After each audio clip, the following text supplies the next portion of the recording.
प्रिया एक खूबसूरत और सफल युवा महिला थी। उसकी ज़िंदगी में सब कुछ परफेक्ट था। एक अच्छा परिवार, एक प्रतिष्ठित नौकरी और समाज में ऊंचा रुतबा। उसकी माँ एक समाज सेवी थी और पिता एक बड़े उद्योगपति। प्रिया के पास किसी चीज़ की कमी नहीं थी। लोग उसे सम्मान और प्यार से देखते थे, मगर प्रिया का दिल एक अनकहे दर्द से भरा हुआ था, जिसका रहस्य सिर्फ वो ही जानती थी। यह बात उन दिनों की है जब प्रिया की उम्र 22 साल की थी। वह अपने करियर को बनाने के लिए एक बड़ी कंपनी में इंटर्नशिप कर रही थी।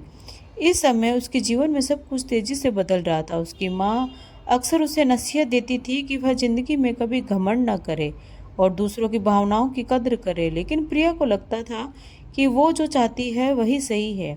इसी बीच एक दिन ऑफिस में एक नया व्यक्ति काम करने आया।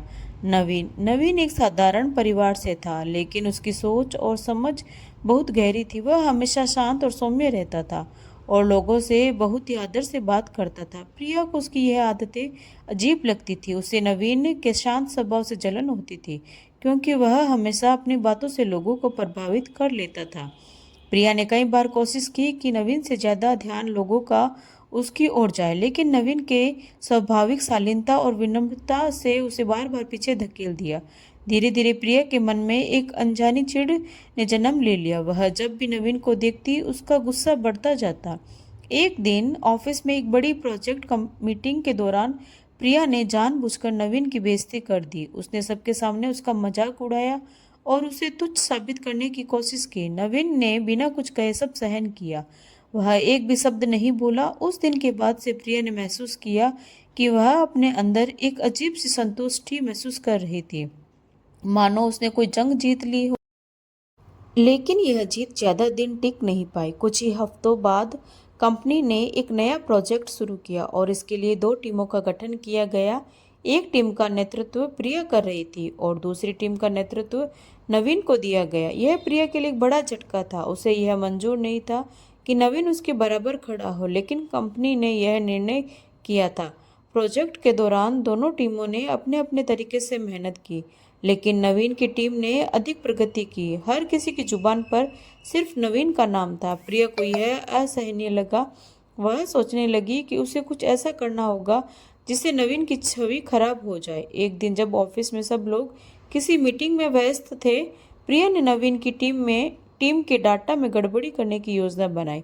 वह अपने ऑफिस में अकेली बैठी थी और कंप्यूटर पर नवीन की टीम का सारा डेटा बदलने लगी। उसकी सांसें तेज हो रही थी और दिल जोर जोर से धड़क रहा था। उसने सब कुछ ऐसा कर दिया जिससे लगे कि नवीन की टीम ने गलतियां की है और वो प्रोजेक्ट में असफल हो जाए।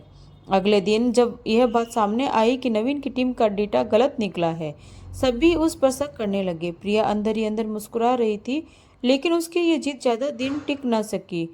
एक हफ्ते बाद कंपनी के आईटी डिपार्टमेंट ने असलियत का पता लगा लिया। प्रिया का किया हुआ छल उजागर हो गया। इस घटना के बाद प्रिया को न केवल अपनी नौकरी से हाथ धोना पड़ा, बल्कि उसकी प्रतिष्ठा भी बर्बाद हो गई। वह इस सदमे से टूट गई थी। नवीन ने कभी उसे कुछ नहीं कहा, लेकिन उसकी खामोशी प्रिया को अंदर से और ज्यादा तोड़ रही थी। कुछ महीनों बाद प्रिया अपने माता पिता के पास वापस आ गई। उसने खुद को कमरे में बंद कर लिया और सभी से बात करना बंद कर दिया। उसे अपनी गलती का एहसास हो रहा था, लेकिन अब बहुत देर हो चुकी थी। उसने अपने माता पिता से माफ़ी मांगी और अपनी ज़िंदगी को नए सिरे से शुरू करने का संकल्प लिया। इसके बाद प्रिया ने एक छोटे एनजीओ में काम करना शुरू किया, जहां उसे ज़रूरतमंद बच्चों की मदद करने का मौका मिला। यहाँ काम करते हुए उसे असली खुशी और संतोष का एहसास हुआ। धीरे धीरे उसने महसूस किया कि उसकी पुरानी जिंदगी केवल दिखावे और झूठे अहंकार पर आधारित थी। कुछ सालों बाद एक दिन जब प्रिया एक चैरिटी इवेंट में शामिल हुई, तो उसकी मुलाकात फिर से नवीन से हुई। इस बार प्रिया के चेहरे पर घमंड नहीं, बल्कि शर्मिंदगी थी। उसने नवीन से अपनी गलती की माफ़ी मांगी। नवीन ने मुस्कुराते हुए कहा, जिंदगी हमें सिखाने के लिए ऐसी गलतियां करवाती है ताकि हम कुछ नया सीख सकें। इस मुलाकात के बाद प्रिया को अपने आप पर गर्व हुआ कि उसने अपनी गलतियों से सीखा और जिंदगी को एक नए नज़रिए से देखा। नवीन ने उसकी माफ़ी को स्वीकार किया और दोनों ने अपनी अपनी जिंदगियों में आगे बढ़ने का फैसला किया। अब प्रिया एक बदली हुई इंसान थी। उसने अपनी जिंदगी के अंधेरों को पीछे छोड़कर उजालों की ओर कदम बढ़ा दिए थे। दोस्तों, क्या आप मानते हैं कि जीवन की असली खुशी दूसरों को गिराने में नहीं बल्कि खुद को बेहतर बनाने में है। कमेंट करके ज़रूर बताएं। दोस्तों, अगर आपको ये कहानी अच्छी लगी हो तो वीडियो को लाइक, शेयर, सब्सक्राइब ज़रूर करें।